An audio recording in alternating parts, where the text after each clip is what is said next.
मकसूद था। आपके कदम गुनाहों की तरफ नहीं उठने चाहिए, गलत काम की तरफ नहीं उठने चाहिए, लेकिन आपके कदम उठे। आपका यहाँ से रोजा है, फाका है, खाने पीने से इज्तिनाब है, मुबाशरत से इज्तिनाब है, लेकिन आपके कदम फिर भी गलत काम की तरफ उठ रहे हैं, तो गोया कि रोजा है लेकिन रोजे में वो कमाल नहीं। इसीलिए नबी अकरम सल्लल्लाहु अलैहि वसल्लम ने फरमाया, बहुत सारे रुब्बा साइमिन, बहुत सारे रोजेदार ऐसे हैं कि वो रोजा तो रखते हैं लेकिन उनका रोजा सिवाय भूख के कुछ उनको मैसर नहीं, शरी इस्तिलाह। लेकिन अगर हम फिर पूरा रोजे का फलसफा उठा के देखें, कुरान हमें क्या कहता है, नबी अकरम सल्लल्लाहु अलैहि वसल्लम के अक़वाल हमें क्या कहते हैं, नबी अकरम सल्लल्लाहु अलैहि वसल्लम की तालीमात हमें क्या कहते हैं, तो पता चलता है इन तीन चीज़ों से जो रुका रोज़ा उसका अदा हो गया, रोज़ा उसका अदा हो गया। लेकिन इस रोजे के अंदर कमाल पैदा करने के लिए, इस रोजे का जो मकसद है उस मकसद को अंजाम देने के लिए कुछ और चीज़ों से बचना भी लाजमी है। जिन चीज़ों से बचना रमज़ान के अलावा जो बाकी महीने उनमें भी जरूरी है, लेकिन इनमें बहुत ज्यादा बचने का क्या करना है, एहतिमाम करना है। मसलन नजर का गुनाह है, बदनिगाही है। जो हमारा नौजवान तबका है, हमारे जो नौजवान है उनको नबी अकरम सल्लल्लाहु अलैहि वसल्लम ने मुखातब करके फरमाया कि जब तुम शादी की उम्र को पहुंचो, मन इस्तता मिनकुमुल बाअ फल्यतज़व्वज, जब तुम शादी की उम्र को पहुंचो और तुम्हारे अंदर इस्तिताअत हो कि तुम शादी कर सको, इस्तिताअत मतलब तुम खर्चा उठा सको, तुम्हारे अंदर सलाहियत है कि तुम शादी के बाद तमाम इखराजात उठा सको, अगर ये चीज़ तुम्हारे अंदर है, मन इस्तता मिनकुमुल बाअ फल्यतज़व्वज, तो शादी कर लो। लेकिन अगर इस्तिताअत नहीं है तो फिर क्या रखना है, रोज़ा रखना है। तो क्योंकि रोज़ा एक ऐसी इबादत है, एक ऐसा अमल है, इससे इंसान की जो ख्वाहिशात है उन पर कंट्रोल आ जाता है। अस्सलाम वालेकुम नाज़रीन, आप देख रहे हैं कश्मीर आरा और मैं हूँ आपके साथ मंजूर डार। माह मुबारक का ये पाक महीना, ये वो पाक महीना है जिसकी अहमियत और अफादियत के बारे में आप सब दोस्तों को वाकिफियत है। ये वो पाक महीना है जिसमें सरकश शयातीन को बंद कर दिया जाता है और जन्नत के दरवाजे खोल दिए जाते हैं। ये वो पाक महीना है जिस महीने के हवाले से फरिश्तों के सरबरा जबरील अलैहिस्सलातु वस्सलाम दुआ करते हैं और रहमतुल आलमीन हज़रत मोहम्मद सल्लल्लाहु अलैहि वसल्लम उस दुआ का आमीन करते हैं कि बर्बाद हो जाए वो शख्स जिसे माह रमज़ान जैसा मुतबरक महीना मिला और वो अपने गुनाहों की बख्शीश ना कर पाया। ये वो पाक महीना है जिस महीने को शाहरुर रमज़ान कहते हैं। ये वो पाक महीना है जिसमें कुरान को नाजिल कर दिया गया। ये वो पाक महीना है जिस पाक महीने की एक रात के हवाले से कहा गया कि ये वो रात है जो 1000 महीनों से सवाबात और अजरात के हवाले से सही रात है। इसकी अहमियत और अफादियत इतनी ज़्यादा है। बहरहाल माह मुबारक के इन मुतबरक अय्याम में हम कोशिश करते हैं कि लगातार आप तक वो नॉलेज पहुँचाई जाइए इस मुतबरक अय्याम के हवाले से, जिससे आपको इस्लाम के हवाले से, इसके साथ साथ इस महीने के हवाले से इसकी फजीलियत और अहमियत के बारे में वाकफियत हो। आज के इस खुसूसी प्रोग्राम में हमारे साथ एक बार फिर मौजूद हैं वादी कश्मीर की एक मायानाज शख्सियत, जिन शख्सियतों का हम हमेशा से शुक्रिया अदा करते हैं। ये वो मुअल्लिम हैं, ये वो मौलाना साहब हैं जो अपनी ज़िंदगी सर्फ कर देते हैं दीन इस्लाम की खातिर और घर घर दीन इस्लाम को पहुँचाने के हवाले से। आज के हमारे प्रोग्राम में मौजूद हैं मुफ्ती फ़रत हुसैन साहब। मुफ्ती साहब, आपका बहुत बहुत शुक्रिया, आपने अपना कीमती वक्त दिया। हम आपका तहे दिल से शुक्रिया अदा करते हैं क्योंकि आप जो काम कर रहे हैं दीन इस्लाम के हवाले से, अपनी पूरी ज़िंदगी सर्फ कर देते हैं दीन इस्लाम को घर घर पहुँचाने के हवाले से। ये यकीनी तौर पर हमारे लिए बड़े एहतराम की बात है। आज आपने अपना कीमती वक्त दिया, इस सब के लिए बहुत बहुत शुक्रिया। मैं चाहूँगा कि आप माह मुबारक के इस मौके पर एक मैसेज कौम को दें सबसे पहले और हमें छोटे मोटे अल्फाजों में समझाएं कि माह मुबारक है क्या, जिसकी इतनी अहमियत और अफादियत हम सब तक पहले ही पहुंचाई गई है। नहमदुहु व नसल्ली अला रसूलिहिल करीम, अम्मा बाद। सबसे पहले बेहद हम्द व सना रब्बुल आलमीन की बारगाह में और उसके बाद बेशुमार लातदा दुरूद सलाम बरज़ात मोहम्मद सल्लल्लाहु अलैहि वसल्लम। हमारा इस दुनिया में आना, जब अल्लाह रब्बुल इज़्ज़त ने इस चीज़ का इरादा किया तो सबसे पहले फ़रिश्तों के सामने इंसान की तख्लीक के बारे में फ़रमाया कि मैं एक इंसान को दुनिया में अपना खलीफा के तौर पर दुनिया में लाना चाहता हूँ। तो फ़रिश्तों ने एतराज़ किया, लेकिन अल्लाह रब्बुल इज़्ज़त ने उन्हें जवाब दिया कि जो मैं जानता हूँ वो तुम नहीं जानते। और फिर अल्लाह रब्बुल इज़्ज़त ने हमारी तख्लीक की और हमें दुनिया में भेजा और एक मकसद के साथ भेजा। और हमारी शरीयत जो हमें सबक देती है वो यही है, अगर इंसान उस मकसद के साथ इस दुनिया में रहा तो तब ये इंसान कहलाने के लायक है। और अगर वो मकसद दुनिया में आने के बाद ये भूल गया, वो मकसद नहीं रहा इसके पास। इसकी मैं एक मिसाल आम तौर पे देता हूँ कि एक जानवर भी दुनिया में आता है, एक इंसान भी दुनिया में आता है। उस जानवर का दुनिया में आना बेमकसद है, उसका कोई मकसद नहीं है, लेकिन इंसान का दुनिया में आना एक मकसद के तहत है। और वो मकसद क्या है? वमा खलक़तुल जिन्न वल इंसा इल्ला लियअबुदून, कि हमने जिन्नात और इंस, ये जो दो मखलूक है, इनको सिर्फ और सिर्फ किसके लिए पैदा किया? अपनी इबादत के लिए। तो ये एक इंसान का मकसद है, मिशन है, जिसके लिए इंसान को इस दुनिया में। अब अगर इंसान दुनिया में आने के बाद ये मिशन लेके चला, ये मकसद लेके चला, तो इसका मतलब ये है कि वो जो इंसान अशरफुल मखलूक़ात, जो लक़ब अल्लाह ताला ने इंसान को दिया, गोया कि वो उसमें खरा उतर रहा है, वो उसमें खरा उतर रहा है। तो तब सही माना में उसको अब इंसान कह सकते हैं। लेकिन अगर वो उस मकसद के साथ नहीं चला जिसके लिए उसकी तख्लीक हुई है, तो गोया कि फिर एक जानवर जो दुनिया में जिसकी तख्लीक होती है, उसमें और इसमें कोई फ़र्क नहीं रही। तो इसी तरह जो हम इबादत के लिए दुनिया में भेजेंगे, तो अल्लाह रब्बुल इज़्ज़त ने पूरी जो हमें ज़िंदगी दी है, तो हम फ़िलहाल एक साल ही को लेते हैं, तो साल के हर एक दिन, हर एक रात हमारे लिए इबादत का एक ज़रिया है। हम किसी भी वक्त अल्लाह ताला के सामने सर्व सुजूद हो सकते हैं, अल्लाह ताला के दरबार में अपने आंसू जो है ला सकते हैं, और अल्लाह के दरबार में अपने गिड़गिड़ा कर अपनी तमन्नाएँ, अपनी आरज़ुएँ, जन्नत वगैरह तमाम चीज़ें अल्लाह रब्बुल इज़्ज़त से मांग सकते हैं। लेकिन अल्लाह रब्बुल इज़्ज़त ने, जिस तरह हम दुनिया में देखते हैं कुछ सीज़न होते हैं, किसी चीज़ का मार्केटिंग का कोई सीज़न होता है, उस सीज़न में वो चीज़ ज़्यादा चलती है, और दूसरी चीज़ जिस चीज़ का वो सीज़न न हो, वो उस सीज़न में नहीं चलती है। इसी तरह अल्लाह रब्बुल इज़्ज़त ने हमें एक साल दिया, लेकिन साल के अंदर कुछ महीने, कुछ वक्त, कुछ रातें, कुछ दिन अल्लाह रब्बुल इज़्ज़त ने मखसूस कर दिए, जिसको हम सीज़न कहेंगे इबादत का, नेकियों का, कि अगर हम उसमें थोड़ा सा ज़र्रा बराबर भी कोई अमल करते हैं, तो अल्लाह रब्बुल इज़्ज़त ज़र्रा बराबर उसका अजर नहीं, बल्कि अज़आफ़ मुज़ाअफ़ा, बल्कि दुगना, बल्कि बहुत ज़्यादा बढ़ा कर अल्लाह रब्बुल इज़्ज़त अजर दे दे। तो वही समा इस वक्त का समा है, रमज़ान की जो आमद है, रमज़ान जो आया है, जिसमें हम इस वक्त अपनी ज़िंदगी गुजार रहे हैं, रोज़ा रखे हुए हैं, बाकी इबादत अंजाम दे रहे हो, तो ये रमज़ान पूरे जो 12 महीने हैं, सबसे अफजल महीना इसी को करार दिया गया है। बल्कि तमाम, जिस तरह जुमा का दिन बाकी दिनों का सरदार है, इसी तरह तमाम महीनों का सरदार रमज़ानुल मुबारक को कहा गया है। तो ये जो रमज़ानुल मुबारक अल्लाह रब्बुल इज़्ज़त ने हमें अता किया है, हम 11 महीने पता नहीं किन किन खराफात में पड़े हुए होते हैं, लेकिन इस महीने में अल्लाह रब्बुल इज़्ज़त सरकश शयातीन को बंद करते हैं।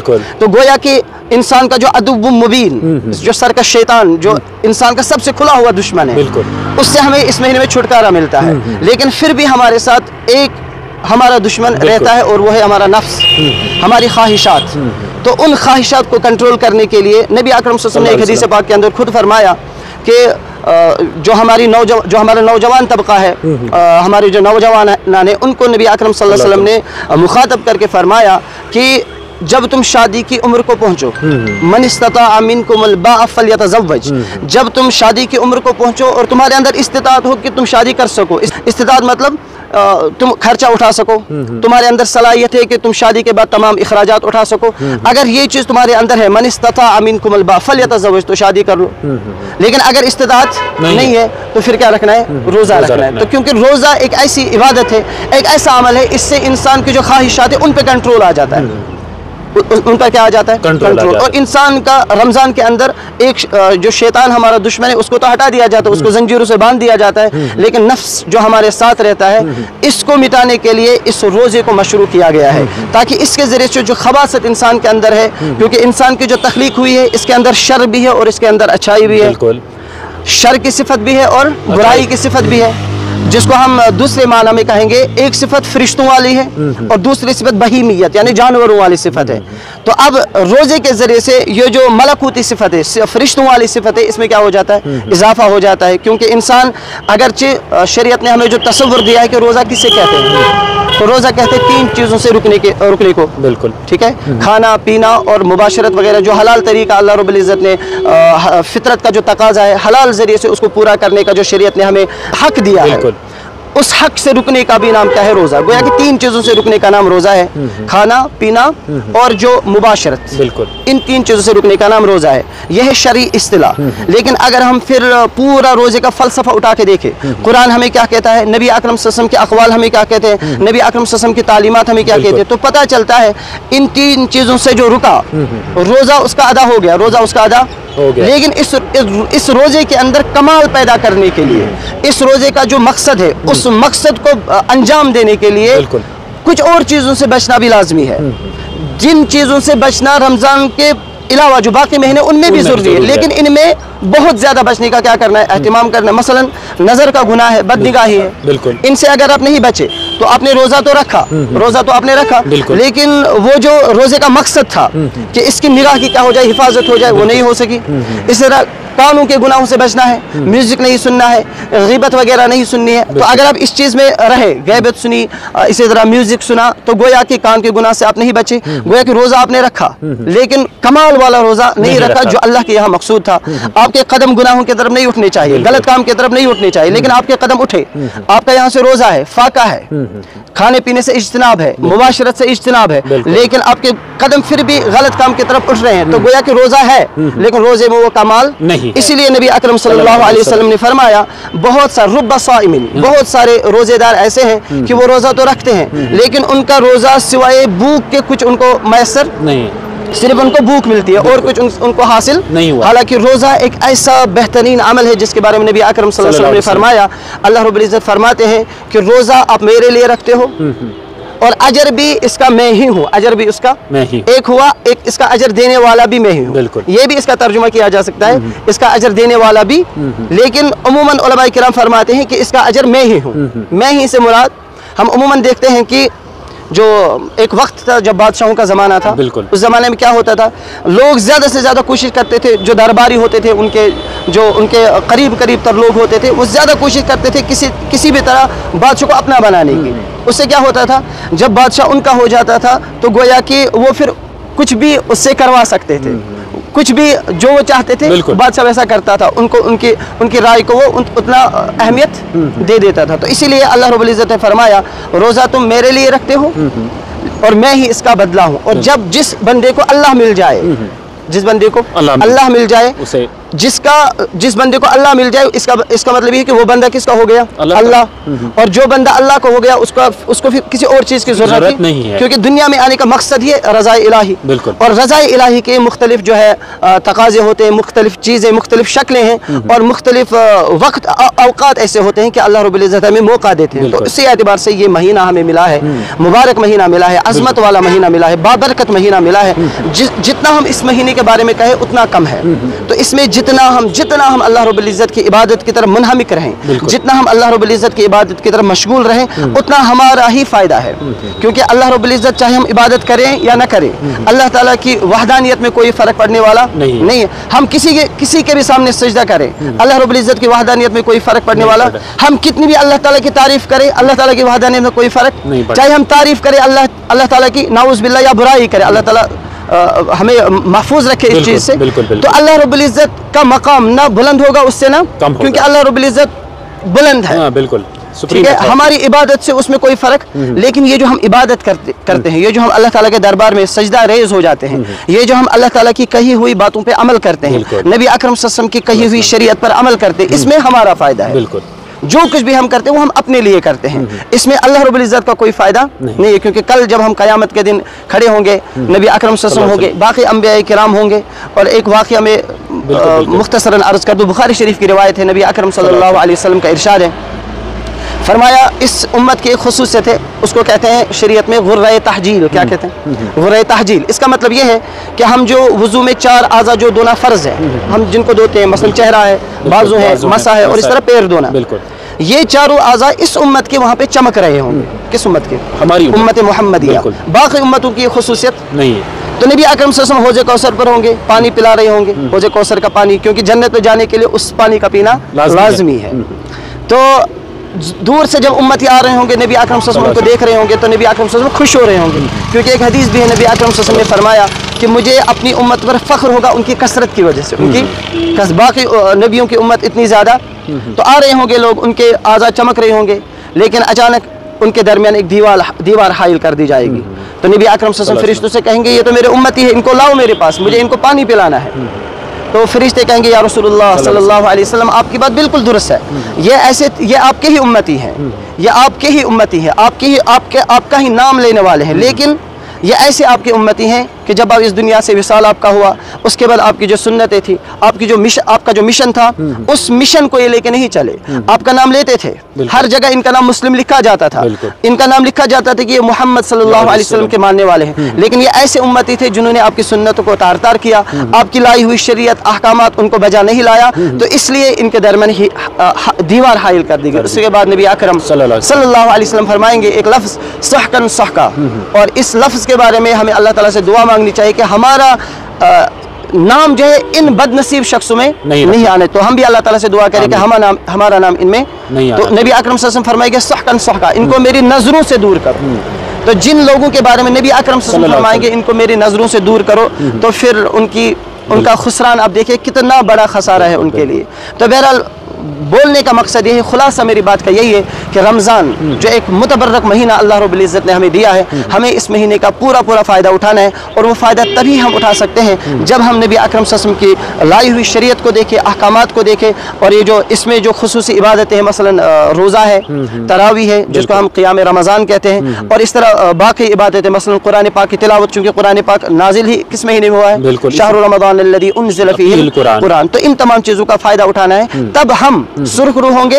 और जो आपने भी हदीस पाक बयान की थी कि नबी अकरम सल्लल्लाहु अलैहि वसल्लम ने फरमाया कि जिस शख्स को, जिस मेरे उम्मती को रमज़ान का महीना नसीब हुआ, उसके बाद वो अपने आप को जन्नत का मुस्तहिक नहीं बना सका, उसके लिए हलाकत और बर्बादी। तो अगर हम इन आमाल को अच्छे से नहीं कर पाए, अगर हमने आमाल की तरफ ध्यान नहीं दिया, अगर हमने अपनी आखिरत की फिक्र नहीं की, तो फिर हमारे लिए खसारा ही खसारा है। गोया कि हम उस वईद के अंदर दाखिल होंगे जिस वईद में नबी अकरम सल्लल्लाहु अलैहि वसल्लम ने फरमाया उस मेरे उम्मती के लिए हलाकत बर्बादी, जो रमज़ानुल मुबारक पाने के बावजूद भी उसकी कदर नहीं कर सका, उसके अंदर आमाल वगैरह सही से अंजाम नहीं दे सका। मुफ्ती साहब, एक और सवाल आपसे रहेगा, क्योंकि इस्लामी एतबार से आपकी नज़र रहती है, जैसा कि आपने कहा, वाज़िया किया, और यह हदीस भी है कि ये वो महीना है जिस महीने में शयातीन को बंद कर दिया जाता है। लेकिन इस्लामी एतबार से और आपकी समाज पे नज़र भी रहती है, अभी अगर देखा जाए कि समाज में बहुत सारे अनासिर पैदा हो रहे हैं, बाप बेटी को कत्ल कर रहा है, बेटा बाप को कत्ल कर रहा है, उनके लगातार ऐसे वाक़यात पेश आ रहे हैं।